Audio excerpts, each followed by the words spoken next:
on this webinar today, but I guess this question is on almost every SME owner's mind on what do you do during this time, this crisis. Ray, so sorry. What I'm going to do is I'm going to unmute everybody. So you need to, sorry, I'm going to mute everybody. Please unmute and then continue. Okay.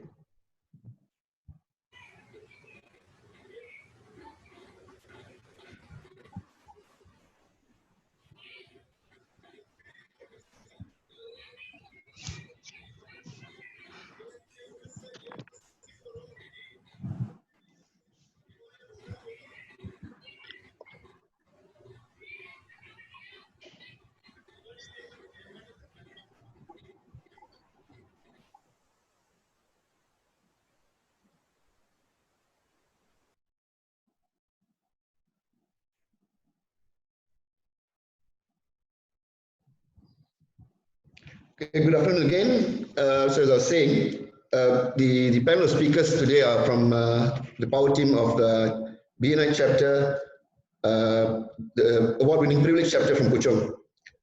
So there'll be 5 of us speaking today, so we're going to take maybe 10 minutes each, so it's not long, so we're not going to hear very long, lengthy lectures, but mainly to explain in layman's term, instead of using accounting terminology and legal terminology, on various questions on the minds of SME owners. So I will start off today by answering the first question, which is, when will MCO be lifted? And what's going to happen, or what do we expect or foresee that will happen once this whole thing is lifted? Before that, just about myself, I'm a private investigator with 22 years experience. I run my own agency for the past 10 years, Global Trade Shield. You'll be wondering, first thing in your mind is, okay, we understand there are accountants and lawyers and HR consultants. Now, what is a private investigator doing today here? So just to let you know that the job that I handle, or the kind of cases that I handle, are basically crisis. So instead of running away from crisis, my job is to run into crisis. It could be financial crisis that companies face due to corruption and bribery. Could be also security or cybersecurity related threats, physical threats, as well as industrial espionage, and also anti-terrorism countermeasures. So that's what I do. So I'm no stranger to crisis. But of course, have I ever handled a crisis like the current COVID-19? No, but I don't think anybody has. Okay, including all the governments of all the countries that you see. It is something that you learn as you go on, and you try to do your best in any major crisis. So for SME owners, I'm sure everybody was afraid. You have things going on in your mind. You know what's going to happen. You know, I've got staff. Do I lay off? So there's many questions that's going on in your mind. But you can't run away from this crisis. Like it or not, you have to go through it. And I'm going to use the example of Second World War. If you ask why Second World War, what is it going to do with COVID-19? Well, for one, at least in the Second World War, you're able to see your enemy. Currently, in this situation, we don't. And neither does the bigger countries like America with CDC, who are supposed to be the front runners of any disease control. But even they are facing a problem because it's something new, right? We all know that now. What are we going to do? How are we going to take this situation positively? Now, I'll tell you the first thing that you do in a crisis. And Tiago, you can put to my slide, it'll be good. So yeah, I was talking about World War II. World War II was a crisis, okay? The whole world faced it. That's why I'm using that example. So if you take Europe, every country fell because they underestimated their virus, which came in the form of Nazi Germany, right? But so lawyers or business people or farmers, everybody had to drop what they did and join the army. Housewives had to go to the factory to help make weapons. There was no choice. That was that's all they could do, and that's what the Prime Minister, Winston Churchill, asked the whole nation to go and do, is to fight the war. Everybody had to play a part. Same thing now. We all have to play a part in this crisis, which is COVID-19. Best thing to do is just, of course, follow what the government is doing or asking us to do, is stay at home. I've been in touch with contacts and clients and friends in China, in Singapore, in Europe, and everybody is handling it differently. Compared to us, most of them don't even follow the control, or they're still out mixing with people. So at least we are doing that. We're going to do that. That's good. Now, if you look at the second slide, there you can show the second slide.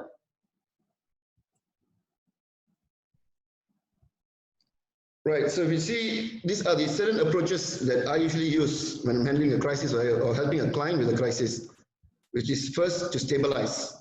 You have to be calm. I know it's easier said than done, but you have no choice, because by panicking, you can't make the right decision, which means you can't execute anything. So in any situation, you got to be calm, get yourself, your mind, to a situation where you can start to think so that you don't make any mistakes. And same problem with, so I'll give you a very quick example. When I say when you come, now a couple of years ago, during an assignment in Indonesia, I was kidnapped and I was kept against my will for 8 hours. Of course, I've been trained what to do before, but nothing came to your mind when it actually happens. Right? When you are trained for something, don't expect that it just comes into your mind. The first thing came to my mind was okay, you better be calm. I just have to be calm and identify the threat, identify the situation. I look for opportunities, alternatives. I made the decision. I came up with an approach. End of the day, after 8 hours, I was able to escape. I mean, they let me go basically. So same thing here in this crisis. First, as SME owners, remember that you are the leader. And remember that you are the captain of your boat. Put that in your mind now. If you're an SME leader, think that you've got a boat with a crew of 5, 10, 20, that depends how many staff you have. But we are all now going to face the same storm, already facing the storm. Second, you have to identify. Identify the threat, identify possible solutions, look for opportunities. In every storm or anything negative, there's always something that good comes out as well, right? And also look for alternatives as SME owners. So you may have to make the difficult one is the decision. You have to decide. Without you making a decision, basically you are going to crash into the storm. So what kind of decisions you've got to make as the captain of the boat can be painful decisions, but decisions nevertheless has to be made.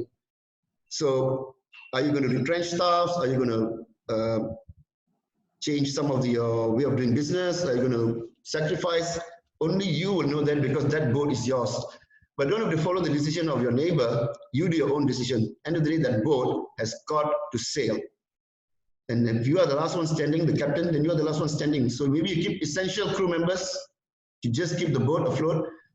Other crew members may need to, get on a boat, on a life-saving boat, and off they go. So you will be the last one standing end of the day. And it's not you being selfish. You are the most important one to get this boat moving. So a decision is important. You have to decide and you have to execute. If it's not the right decision, it doesn't matter. You have all the time to make the wrong decisions now. Finally, get control, right? You cannot fight. You cannot go against the storm. You have to ride the storm. So look for those opportunities now, that when you have how to go through this, like I say, whatever alternatives, no alternatives are wrong alternatives, they're all right. So when you've got a good control of your boat, finally you will arrive. Now, of course, in everybody's mind, when will the MCO will be lifted? Take that question off your mind, is how the MCO will be lifted. It will be in gradual phases. Reason being, Malaysia is doing a good job. Like when they announced on the 18th, if the government would have said for the next 6 months, there's going to be, or next 6 weeks, there's going to be MCO, we would have all gone crazy. There have been looting, there have been panic buying, and there have been total chaos. But now they've prepared you, so you can go through. Okay, like it or not, you've already gone through the past 1 month. Okay, you will go through. So it will be gradually lifted. Now, for any government when handling a crisis like this, their weapon is they need to be in a situation where they can handle as many cases. So for Malaysia, what they're doing is to have enough beds and respirators. That's all that is their concern. In case there's a spike, of course now it's good, it's all looking good. We've got about 2 digits. Government will go to 1 digit. This thing can spike again. Hate to be better or bad news, but it can. Look at Singapore, what has happened, it can happen. But Singapore can handle because they've got enough beds. So the country has got enough beds and respirators. The more they have, they know if they can handle 4,000 or 5,000 cases, then they'll gradually lift the MCO, because they want you to go to work as well, just as much as you want to go. Not so much for you to get back your freedom, but as SMEs, we need to go back to work. But it'll be gradual. So it may not happen that soon. Okay, certain industries, sad to say, will be the last in the priority. Certain industries they'll allow, but they will allow you to go in phases. Or maybe only 2 are allowed, or 3 are allowed to go to office, or maybe only twice a week you can go to office. Gradually, it will. When it comes back to normal, it will be a new normal. But most important, take control so that all of us can arrive and land safely so that we can rebuild again. So if any other further questions, there's a chat box. Please ask as much questions as you can. We will get back to you and we'll reach out to you once this webinar is over. Back to you, Tiaga. Ray, would you like to introduce Dennis? Yeah, so the next speaker will be Dennis. I'm sure you have a lot of questions in your minds on what are the legal implications during MCO. Dennis Goh is a partner in Lai Goh and Associates. He's been a lawyer for 25 years. And his area of expertise is commercial litigation. And he will be touching on a few questions that's all on our minds. I will let him present, and if any questions again, please put it in the chat box below. Dennis, take it away. Thank you, Ray. Thank you all for joining us this afternoon. So my topic this afternoon will be on tenancy. Okay, we are now in the third phase of MCO, which has a huge impact on the business of all SMEs, with the fourth phase looming before us. Therefore, we foresee many instances of breach of contract and termination of contract arising, making dispute resolution unavoidable. The government stimulus package for SME and loan deferment program and microfinancing may not be sufficed to provide liquidity of commercial market post-pandemic. One client of mine have approached me yesterday. He has a chain of beauty centers which can't operate for more than a month, but having to pay rentals for all the outlets with more than 100 employees on their payroll. So this particular client has requested for a rental deduction from the landlord, but so far there has been no reply. So the question is, how resilient are employers like this particular client? How long can they last? So one of the main components of cost for operating costs for SMEs will be tenancy, be it factory or shop houses. When a tenant fails to pay rental, what are the likely consequences? Naturally, payment of rental is one of the fundamental and most essential terms of the tenancy agreement. When a tenant breaches the payment of rental clause, the landlord is entitled to terminate the contract. And on top of that, the landlord can actually commence a distress action. And bearing in mind, distress action are the most effective because the bailiff can sit in front of your premise within 1 week without your notice. And the purpose is to seal the premise and auction off the properties found in the premises. So the question now is whether the landlord, a particular tenant, have a right to ask for suspension or reduction of the rental during the MCO period. We have to draw a distinction here between commercial and residential property. Of course, residential property is not affected by the MCO. So we should zoom in on commercial tenancy. In this regard, we have to draw another distinction between co-sharing offices. The co-sharing offices are very popular now. They are not tenancy. They only constitute and license to occupy the co-office, the office sharing. It is like a hotel. So therefore, we have to review the actual terms of the tenancy agreement, and it is advisable to get advice from a legal counsel. One of the main things that the legal counsel will look for within the tenancy agreement will be whether there is a force majeure clause in the tenancy agreement. What is force majeure? Force majeure is unforeseen circumstances or supervening events that prevented the parties from fulfilling a contract. The question is whether a tenant can rely on the force majeure clause. The first and foremost, the force majeure has to be an express term of the contract. It is not a provision of the law. The scope would depend on the actual wordings used. Normally, the wordings would contain phrases like epidemic, disasters, acts of God, acts of government. If they can be found, then there is a good chance that the tenancy may be argued to be fall within the scope of the force majeure clause. The main factors will be foreseeability. The event, that means the epidemic, which could have been reasonably provided for or avoided, will be excluded. The epidemic must be must have prevented or hindered the parties from performing the contract. The defaulting party is under a duty to mitigate the effects of the epidemic. How to invoke? The next question is, how do you invoke the force majeure clause? First, you have to give notice to the landlord, setting out the impact of the MCO and also the mitigation steps taken by the tenant. And one has to understand the remedy provided within the force majeure clause, whether suspension of rental or extension of time for the tenancy or exclusion of rental during this period or termination of the contract outright. So have regular updates with the landlord and do keep all documents and correspondence in place. After the parties have come to a consensus, it is good to have a written supplementary contract to the tenancy agreement for the remaining period, tenancy period. If there is no force majeure clause, then there is another factor, a legal factor, which is doctrine of frustration. This is a provision of the law under section 57(2) of the Contracts Act, an act which becomes. Dennis, you unmuted yourself. Yes, sorry. So section 57 sub 2. There are three elements to be fulfilled for the doctrine to be applied. Firstly, the event upon which the promissor relies must have been one for which no provision have been made in the contract. And Sorry, secondly, Dennis, something is blocking your camera. Secondly, now better. yes. Secondly, the event relied by the promissor must be one for which he is not responsible, which means there cannot be a self-induced frustration event. And thirdly, the event must render it radically different from what which was originally undertaken by the parties at the inception of the contract. Mere financial difficulty or having debts problem has been held by the court to be not sufficient.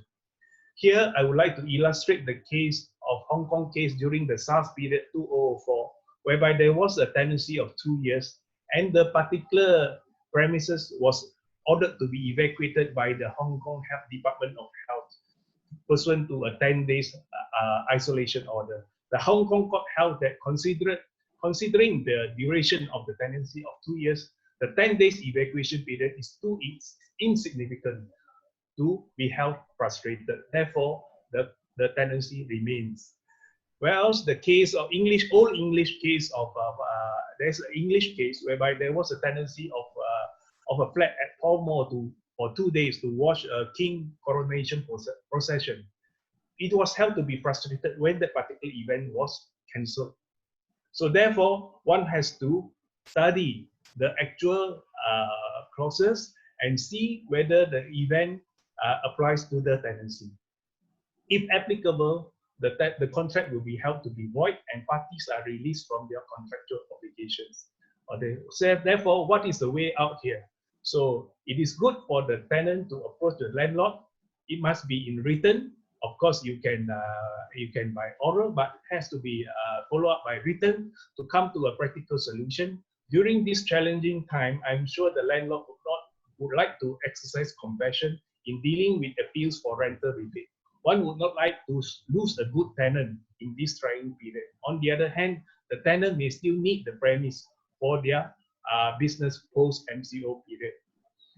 Therefore, in this connection, we would like to emphasize that the landlord has been given two incentives. Mainly, the incentives for the landlord are the loan deferment program, and number two, the supplementary stimulus package, whereby it allows for tax deduction for rental income if you give rebate more than 30% to SMEs during the period of April to June 2020 this year. Okay, next slide, please, Raj. So, in the conclusion, we have three examples here in three countries whereby they have come up with COVID legislation, that is UK, Hungary, and Singapore. Therefore, it is crucial for a specific legislation to address this particular issue, whereby the government have to carve out a moratorium on rental for a specific period, preferably beyond 6 months, and provide the relief for against distress or eviction order. There are other legal issues like limitation period and computation of time in contracts which need to be addressed to by the particular legislation. Therefore, it is important to have this emergency legislation to provide support the legal framework to cover the crisis period and to minimize the impact on the SME and the business circles in general. Okay, that is all for my presentation. Back to you, Ray. Thank you. Ray, you need to unmute yourself. Thanks again to Dennis. Again, to all the participants, please post as many questions as you want. This is a good time because you don't have to pay legal fees for a while. So if you've got any questions on tenancy or anything else that's related to the COVID-19, please post your questions to Dennis. Dennis will definitely get back to you. So next is Ben Ng, who is a tax consultant with AKC and Co.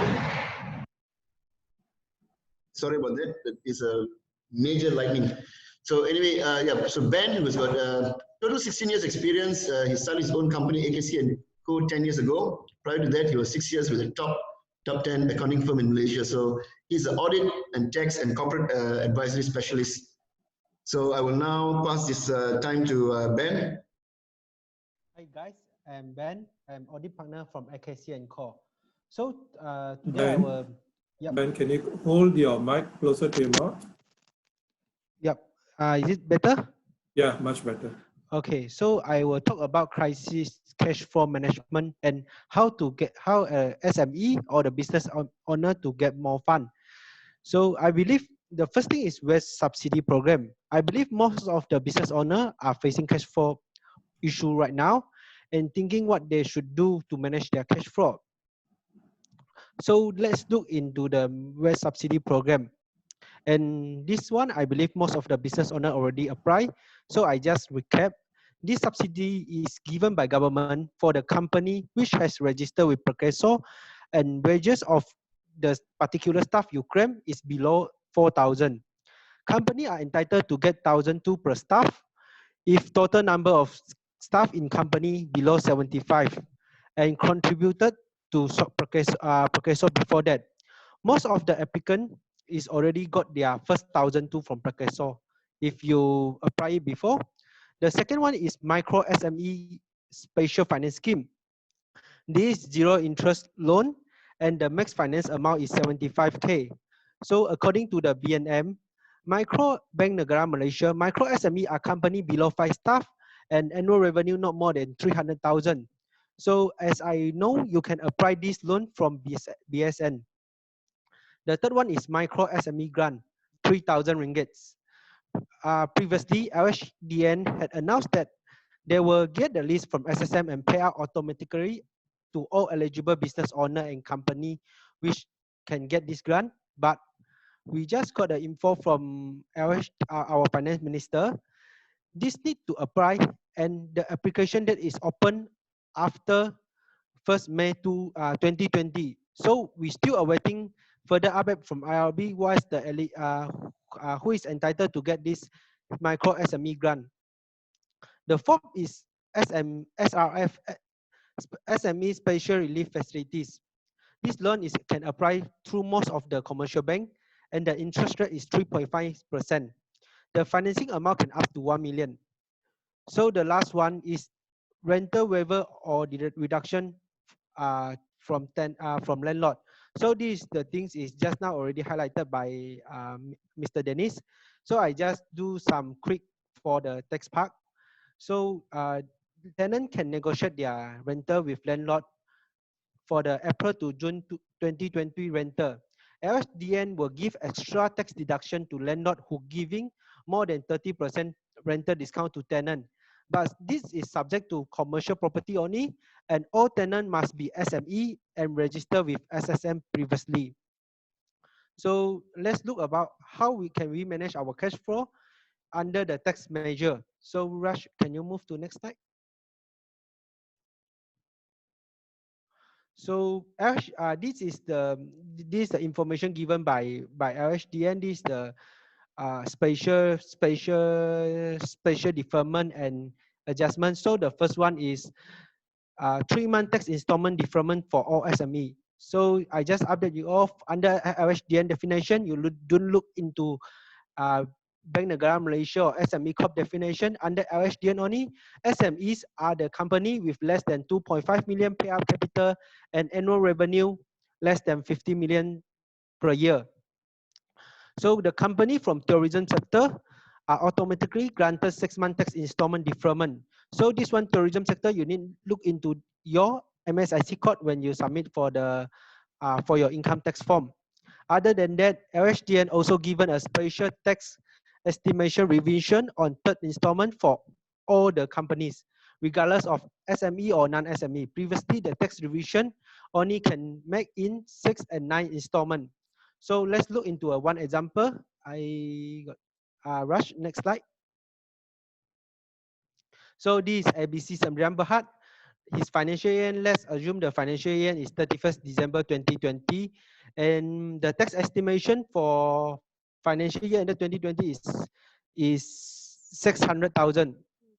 So the first scenario, you can see the three monthly installment deferment one is SME with automatically granted for 3 months deferment. You can see this company no need to pay since third installment to fifth installment.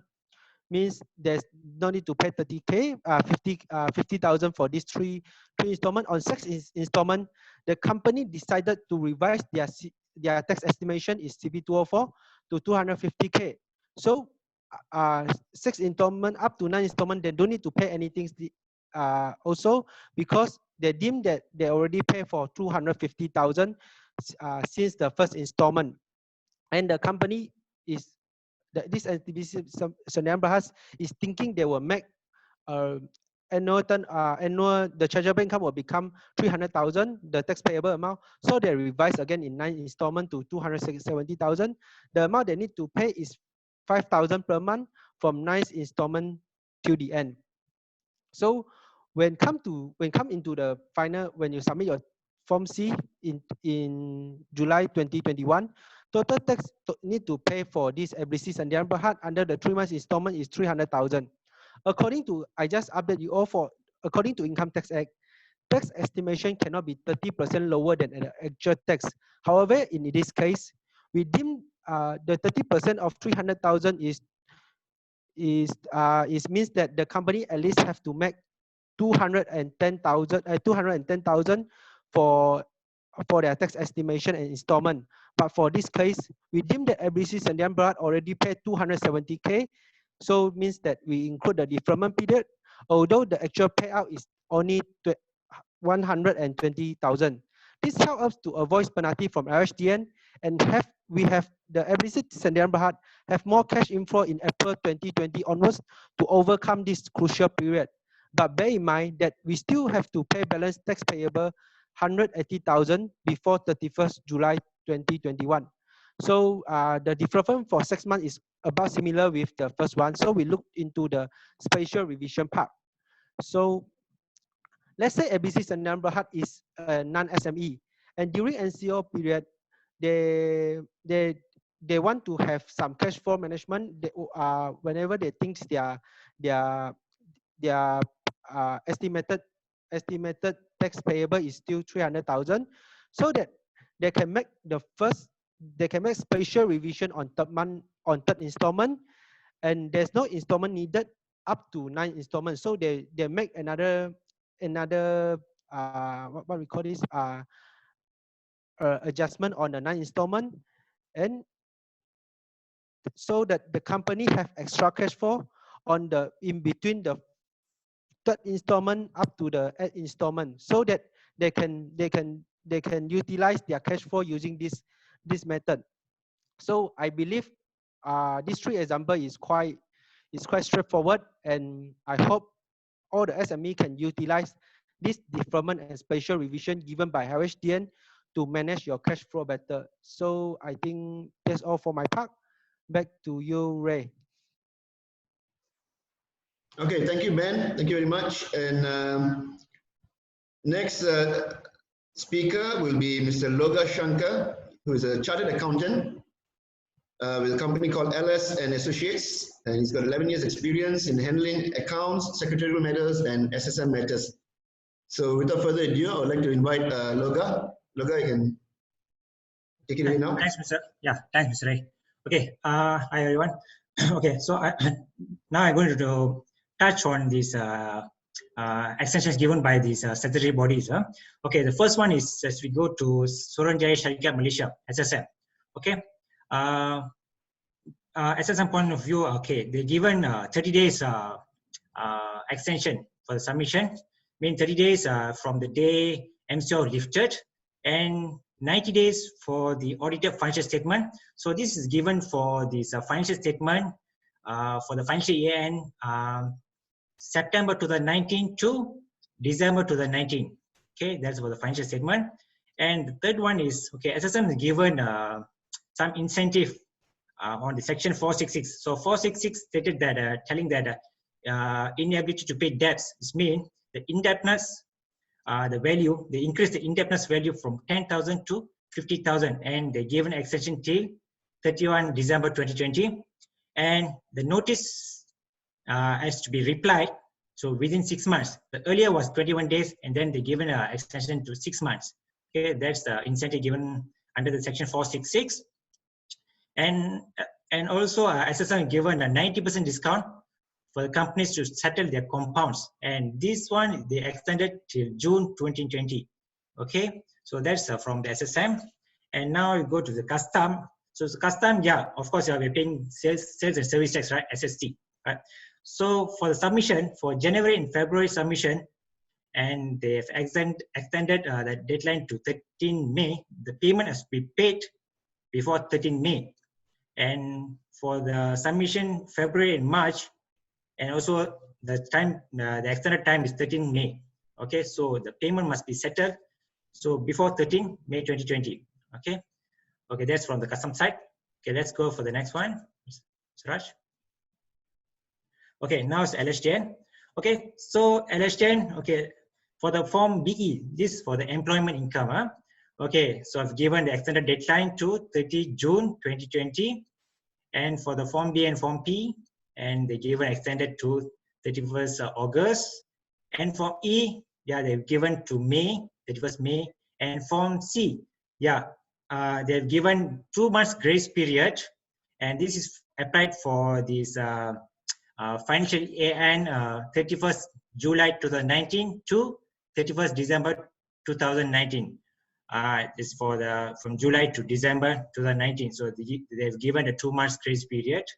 Okay, and now let's go for the next one is the EPF and SOCSO. Okay, for EPF and SOCSO, as you all know, EPF for the March salary, they've given extension to 30th April 2020, and SOCSO and EIS, no extension for the March salary, but they've given for this April salary onwards. So they've given extension till end of every month. Okay, so that's means starting from May till October. Okay, that's from the EPF and SOCSO side. Okay, so that's the extension given by the statutory bodies. Okay, now I'm going to touch on this cash flow. So how are we going to manage the cash flow during this crisis? Okay. Okay, let's go to the next one. Okay, yeah. So I'm going to explain some of the tips how we're going to strengthen our cash flow. Okay, as you all know, each and every one of us are facing cash problems, right? So even businesses that are currently struggling for profitability, those with the low cash reserves or unstable cash flows are particularly vulnerable at this time. Okay, so for the first point, focus on the cash to cash conversion cycle. Okay, so cash, as you all know, cash is the king and the lifeblood of business, right? Okay, so under the normal business conditions, so companies are normally, they primarily focus on these sales and expenses, right? They only focus on the profit, right? So now, but at the moment, when they focus on the sales and expenses, they're not so serious and focused on this receivable sides, right? They're not focused on the receivables, the collection part. They only focus on sales and the expenses, right? So now, at today's abnormal business environment, So most of the business companies, the companies have shifted their focus from income statement. They converted to balance sheet. They started to focus on the balance sheet items. Okay, so in order to minimize the working capital, okay, there are 3 core things to look into it in the balance sheet, which is a payable, receivable, and inventory. These are 3 main core things, which is going to be very helpful at this current crisis. Okay. Okay. Now we go to the second one. Revisit your variable cost. So as all know, variable cost. So variable cost, wherever is possible, try to cut cost. Your cost. The variable cost like entertainment and training, labor, raw material, commissions paying to your staffs, and then the travel ban, all that. So that's called the variable cost. So if possible, try to cut all your variable cost. Okay, so now we're going to look at the third one, revisit the capital investment plans. Okay, so you should know, this is the time you all should revisit your capital investment plans. With the cash flow focus in mind, consider what's really necessary for your short-term success of your business. So some of your questions you should ask by yourself. So what capital investment can be postponed until the situation improves? The second one is what capital investment should be reconsidered? And the third one is what are the capital investments are necessary to position your company for a rebound of a competitive advantage? Okay, these are the questions you must ask yourself. So please bear in your mind, unnecessary investment at this point of time definitely lead cash flow disruption. Okay, so please bear this in mind. Okay, the fourth one, focus on inventory management. Okay, so inventory management is very important at this point of time. So to get an accurate rate on the inventory needs, you must ensure your inventory on your books matches what's on your shelves or your warehouse. So it must be matched. So the physical goods and what's written in your books, it must be matched. Okay. At this current situation, companies are experiencing supply chain disruptions, right? So due to raw material and component shortages. So businesses will be thinking to stock up the inventory to secure further buffer if it is still prolonged, this crisis prolonged. Okay. So if you do this, then definitely you'll be facing financial difficulties. No financial, you might facing a cash problem. Okay. So companies should consider reduce finished goods inventories, especially on perishable products. So perishable products is like meat, vegetables, fruits, eggs. Okay. So all these things, all these perishable products have to sell first before you buy inventory. Okay. So by doing this, then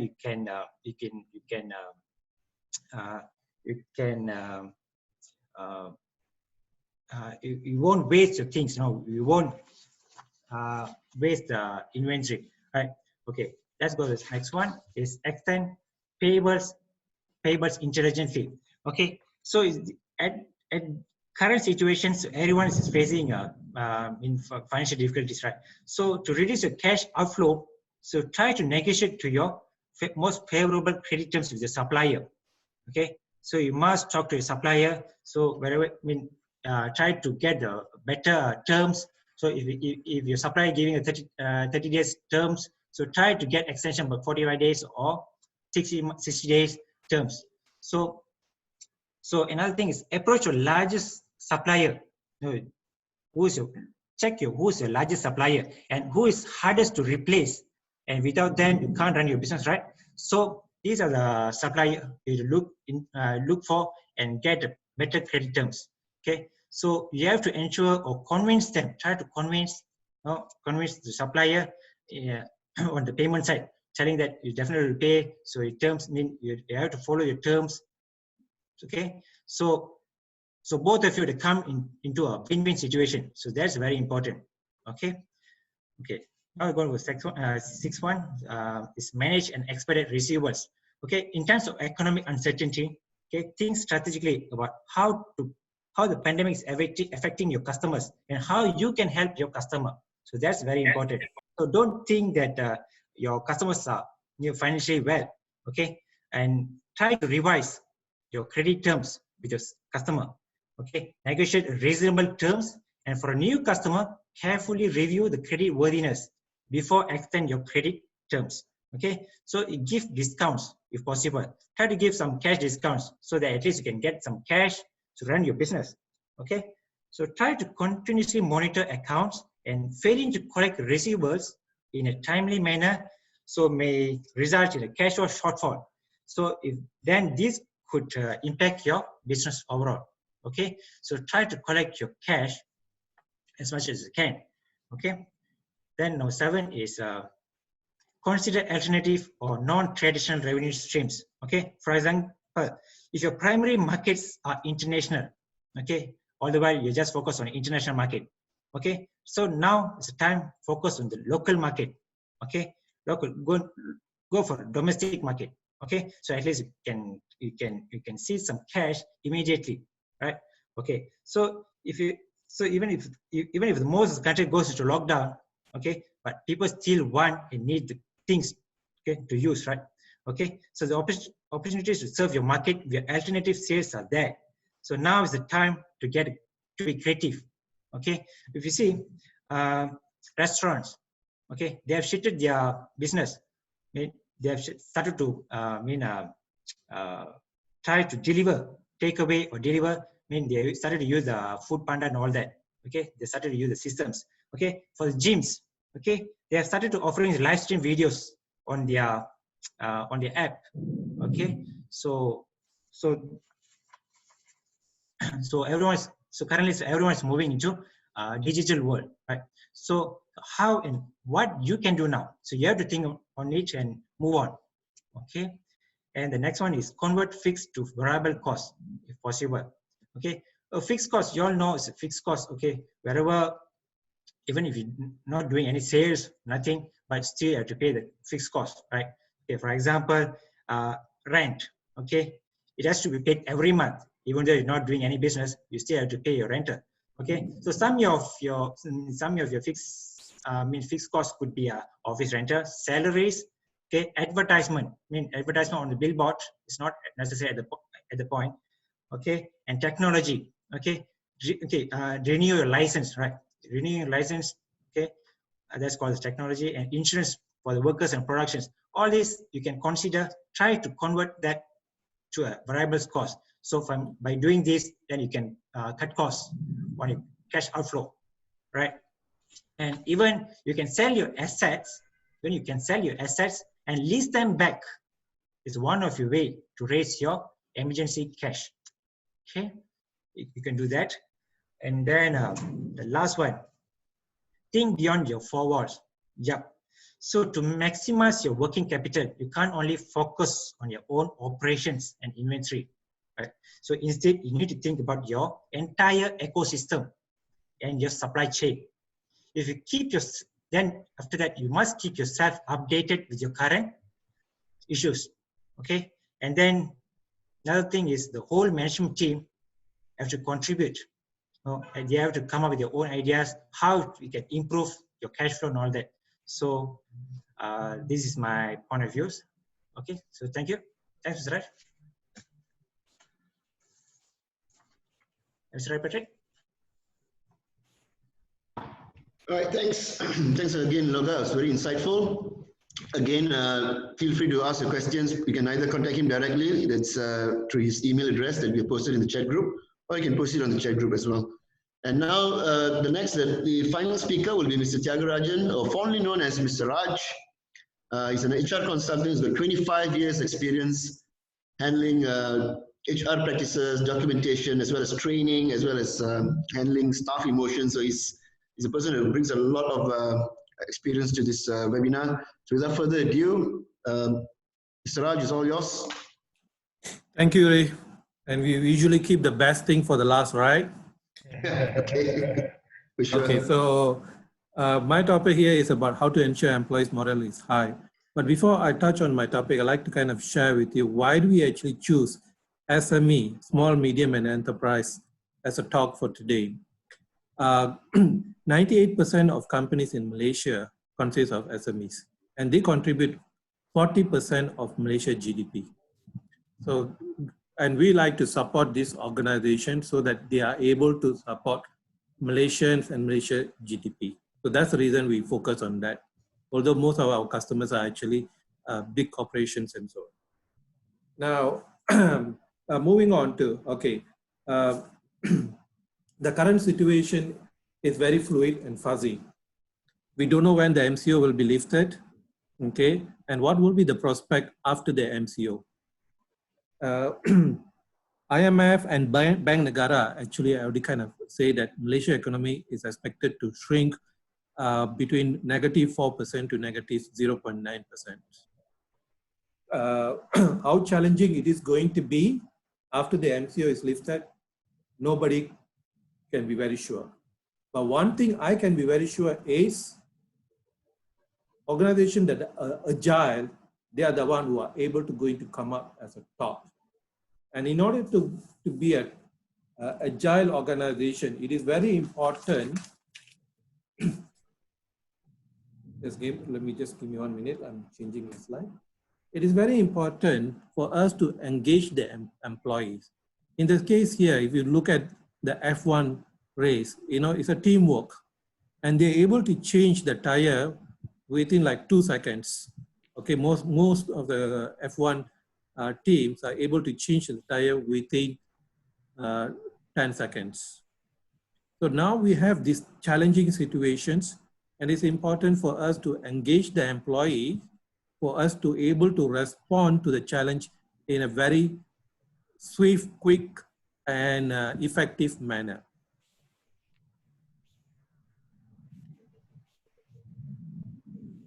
As a business owners, we are scrambling, okay, to protect our business continuity and build a secure liquidity for our business. Likewise, even our employees are actually worrying about putting food on their family table. Okay. Therefore, why is it important to engage employees?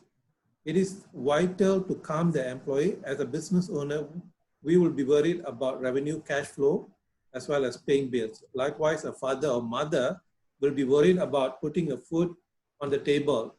Some of my clients sought my advice on how to communicate when they themselves do not know what to communicate to their employees. So my suggestion to them, and some of them effectively have done, okay, they communicated what they know at currently, what are the current situations, and what will be the future situation. Some of them has shared very openly, okay, to their employees that for March, they will be paying full salary. For April and going forward, they have to revisit. Some of them may have to be ready to take a pay cut. This is helping the employee to prepare for coming time, which is going to be very challenging. Okay. And then second is when we engage the employees, okay, sharing the challenges, you know, it also helps us to explore opportunities that we alone may not be able to do it. When we engage the employees and we say, this is our company situations, and we need everybody to look at it, how do we able to support each other in this tough time?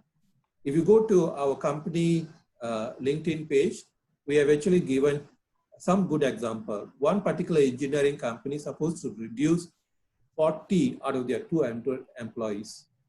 With the open and transparent discussion with their employees, okay, all the employees has agreed to take a pay cut, and none of the employees were slotted for retrenchments. Then in another situation, okay, a company is able to look at it, a new way of getting funding. That is actually the idea came from their particular employees. So that's the reason we need to engage the employees in our discussion to overcome these challenges. Moving on, okay, the world is not going to be the same after the COVID or the MCO. We also need to stabilize our employee emotions by sharing them with the latest, as frequent as possible, what is the company's situation, what they say, okay? And most importantly, look after the safety of the organization as well as the employees. Put all the best practices in place recommended by Ministry of Health or MKN, Majlis Keselamatan Negara, or WHO. Second, look at the way to transit the employee from the traditional way of working to the new norms. That's including in terms of encouraging the employees to embrace the digital way of doing, remote working, okay?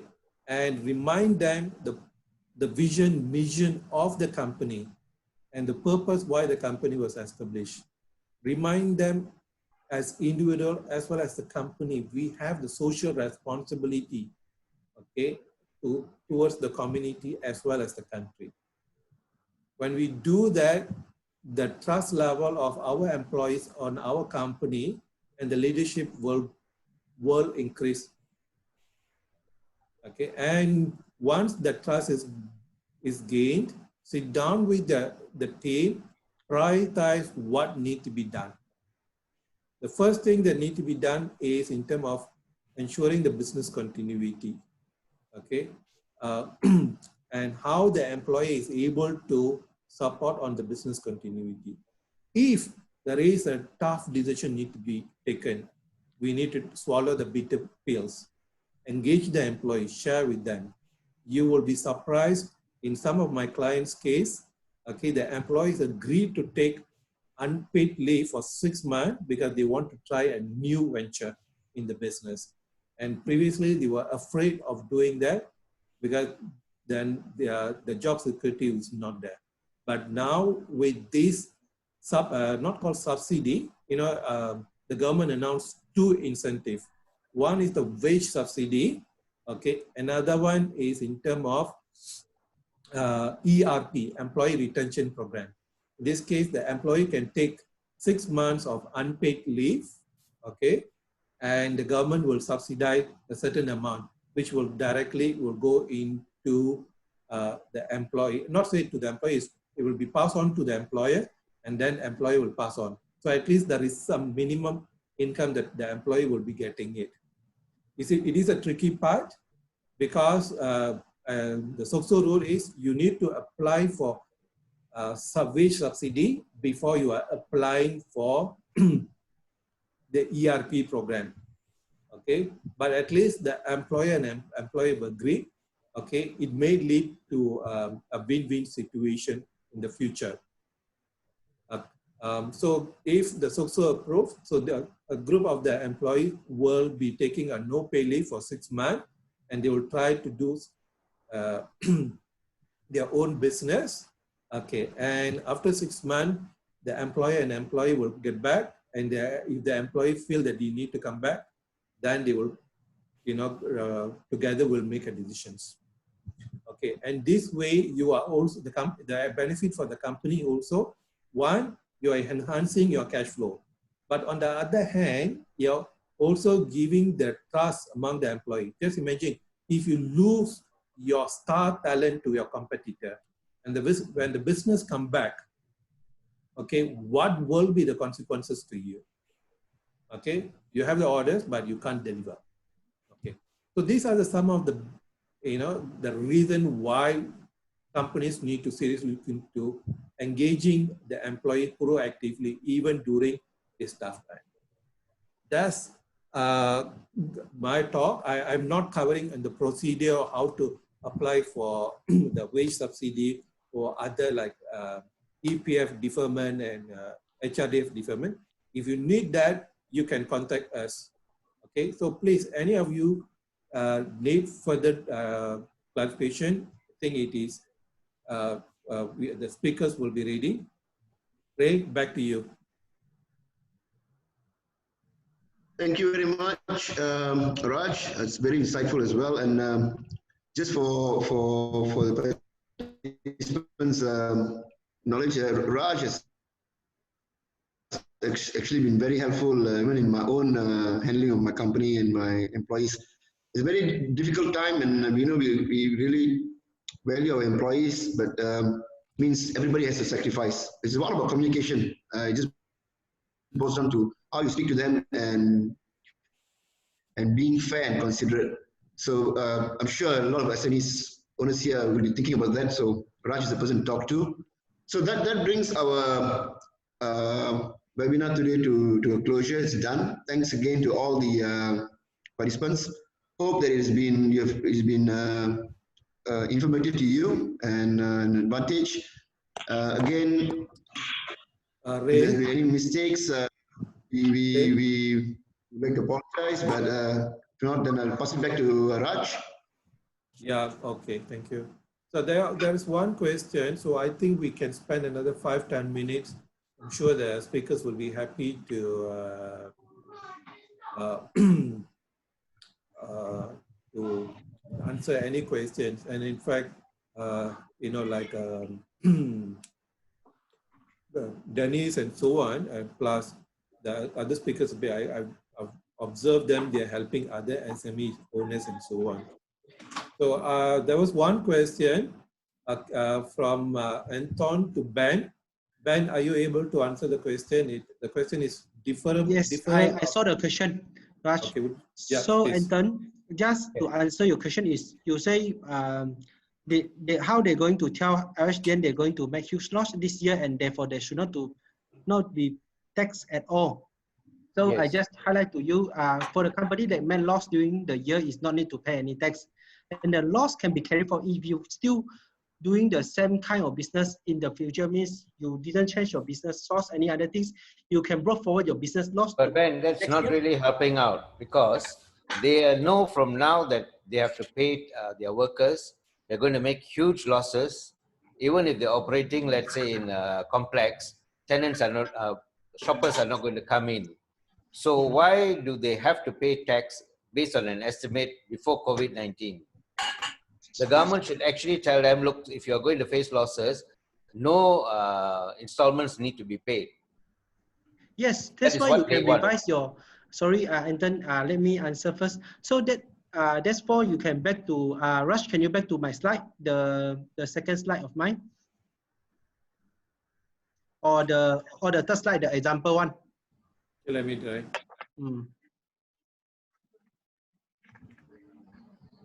Okay, so you can see, you can make a special revision on your third installment. Means that there is a special revision given by, actually from RHDN, that you can make the revision in your third revision. Last time, you only can make the revision in your 6th and 9th installment. So now, if let's say you assume you are making loss, you can make the revision now and you don't need to pay any tax estimation, tax installment. Oh, because it says deferred to what I understand means is for postponed. Okay, you Not revised. Rush, you back to the page before, the one page before. Sorry,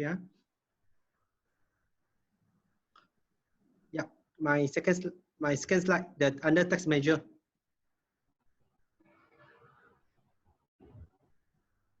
Okay, so there are three this method given by RHDN.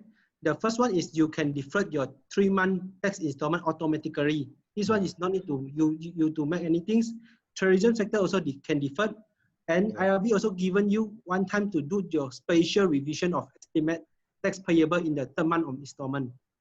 If the 3rd month is the 3rd month must be fall under year of assessment 2020, so you can make your this is the special revision. You can so make for example, March, I know by the end of this year, I'm going to make tremendous losses. So I can tell LHDN I don't have to pay any more tax? Yeah, yes, you can contact your tax agent and they can make a special revision on your third installment, third monthly installment. So that they will help you to submit a CP204A.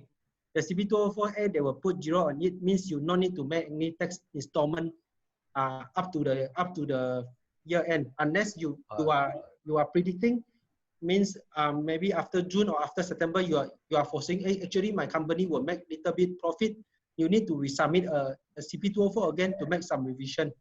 Okay, okay. That's what I want to know. Thank you very much. Okay, welcome. Dennis?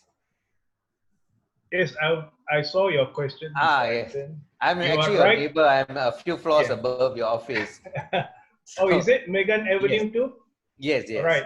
Okay. So you are absolutely right to say that in a normal tenancy agreement, there is no force majeure clause unless it is specifically drafted. And what is commonly found in the tenancy agreement is damage caused by fire and floods. And therefore, the tenants are exempted from paying rental during that recovery, what we call repair period. If the extent of the damage is too big, then probably parties can terminate. So you are right to say that in the normal tenancy agreement, the force majeure clause does not appear there.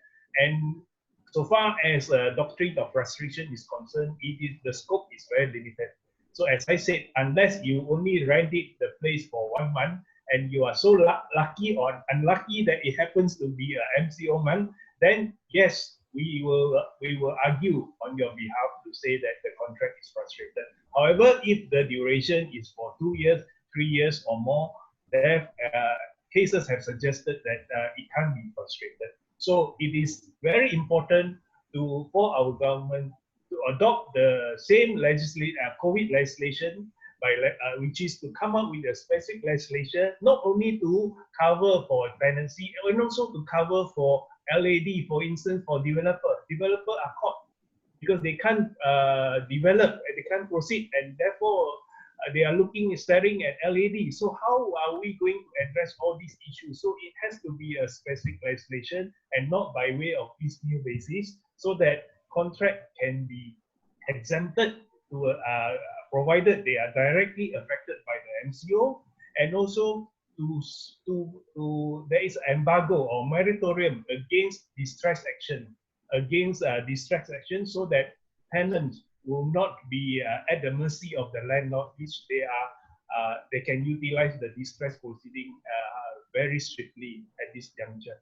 Yeah, you're right. So, but anyway, since it has been legislated in UK and in Singapore, we are quite certain that ours will follow suit, but hopefully not too long in the foreseeable future. Yeah, you're right. Thanks. I hope I answer your question. Yes.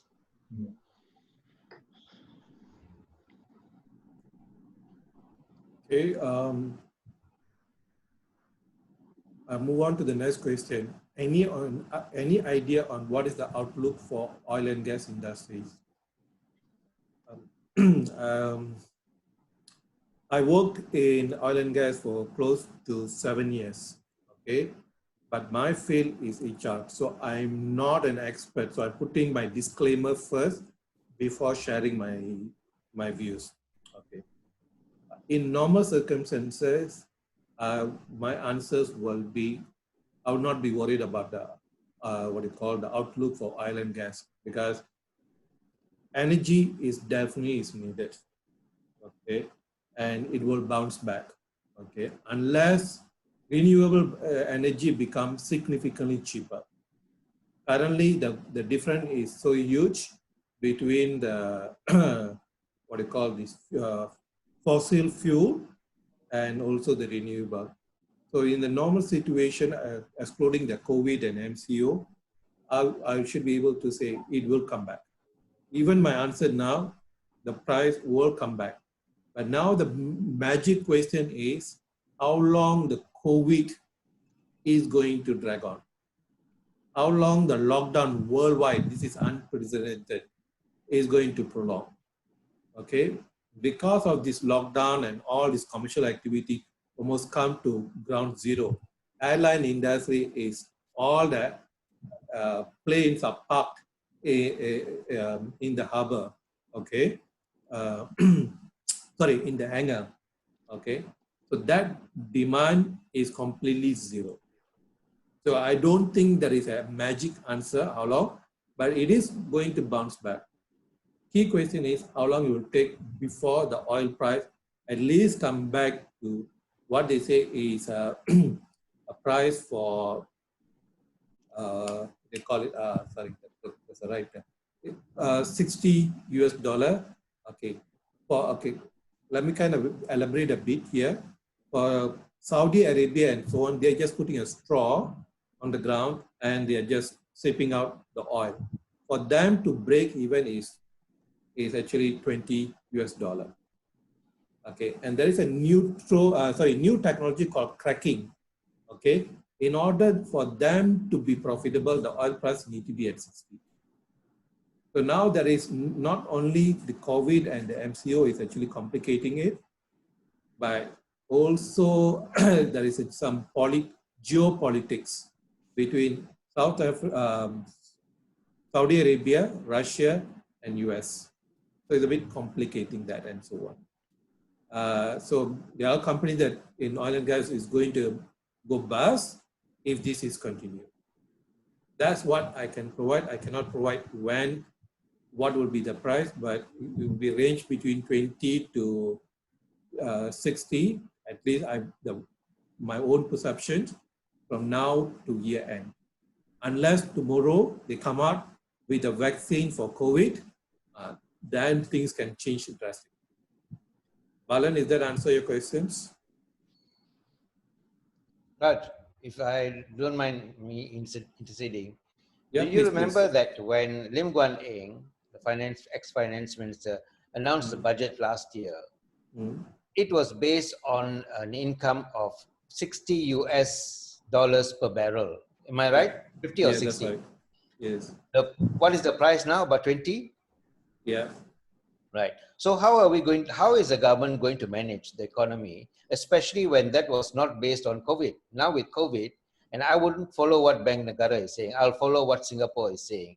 They are saying that the economy in Singapore is going to be affected till the end of next year at least. Yeah. And they are much better off than Malaysia. They don't have any huge losses. They have huge savings. And if they can predict up till the end of next year, I don't see why Bank Negara is so positive about our outlook, especially when we are losing something like 40 US dollars per barrel based on our budget. Okay, and what is your question? I can Question see. is, you are saying that it'll bounce back, but I can't see how it's going to bounce back because number one, we don't have the finances based on our budget. Secondly, the budget was not based on prediction of COVID-19. Yeah. Looking at other countries, their whole economy is being decimated, and I don't see how we can recover so fast, even if the price goes up, price of oil goes up. That's true. I mean, in fact, Malaysian government, for Malaysian government, the revenue significant, close to about 50% is actually coming from oil and gas related. Okay. Yes. And on what basis they have actually predicted that, I can't say that. I can only rely on, okay, so you don't have a trust on the Bank Negara, I'm not going to comment on that. But I also look at other reports in terms of IMF, as well as EY and other consultants and so on. Okay, so my comment is not about when the oil price is going to bounce back, on how much is going to bounce back. I don't have a magic number. But IMF say, based on their prediction, okay, this year, Malaysia economy can be as negative as 4.3% or something like that. Okay, EY also is predicting something like that. Okay, and other consultants. And of course, Bank Negara is predicting a negative 0.9%. Okay. On the other hand, if we look at IMF, they predict Malaysia's economy is expected to grow to 9% compared to other countries within ASEAN. So that's what I can say. I am not an economist to justify that. I can only use that because my field Where did you get that from? I can share to you. If you can share, send me an IMF, email. is it? Yes, IMF. Oh, okay. Because this morning, Petronas announced that they are actually going to reduce their production because they want to keep the oil prices up. They are not part of OPEC, but they are supportive of OPEC. So they are going to cut down their production. So that's going to affect our economy even worse. Yeah, that's true. It's also for the own benefit of Petronas. What is the point of selling cheap now Yes. Okay, and so they also need to conserve their finance. Okay, and sell, the basic principle is buy cheap, sell high, right? So, and they have invested quite heavily in the past of developing fields and so on, and it doesn't make sense for them to sell below their break-even cost. So, because most of our oil is coming from offshore. Yes. Only Saudi Arabia is mainly coming from onshore. So Saudi Arabia can even sell below 20 ringgit if they really want. Whereas offshore is much more expensive to produce. I don't have the whole answer, but this is what I can share.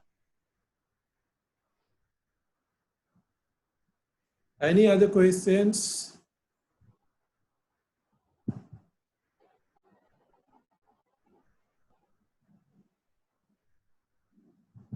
Okay, Ray, would you like to wrap it up, or you and me? Yeah, okay, so thanks for the questions. I'm sure more questions will be coming in. Most importantly, for those who are participating, and just want to tell that keep in touch because networking never hurts. It's always important, especially we are all SME owners. We need each other. Time to change from competition to collaboration. That's another option that you can think about, because it's only times like this that your competitor might actually become your collaborator. So tough times ahead, but I think if we all focus strong and disciplined, we can fight the storm one way or another. With that, I just want to thank everybody again and the panel of speakers, my colleagues for joining in today, and for the participants. Thank you very much. Stay safe, and hopefully everything comes back to normal, or the new normal, as we say. That's all. And Raj, anything to add? Yep, that's all. Thank you, Ray. Thank you all. Thank you, everyone. Okay, thanks, guys. Have a nice day.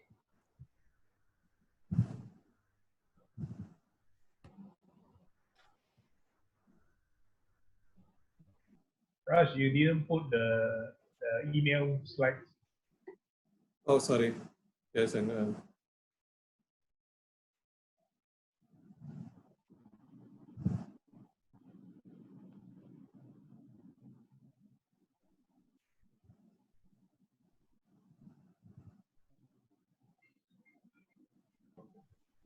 Ben, you cut your hair.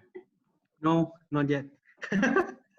He just not comb my hair. okay, what I'm going to do is I recorded the session.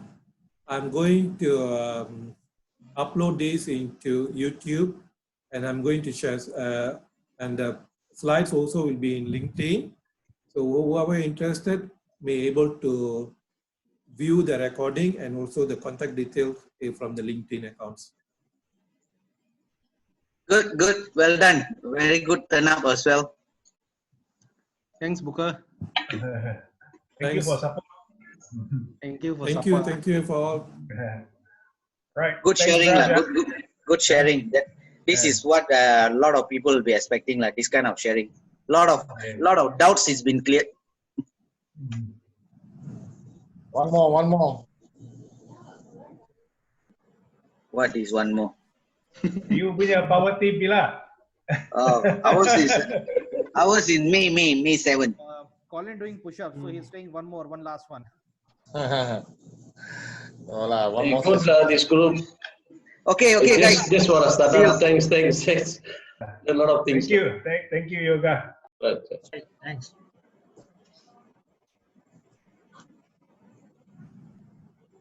Okay, thank you, everyone. See you again. Thank you. Okay, thank you, everyone. Thank you. See you. Yeah.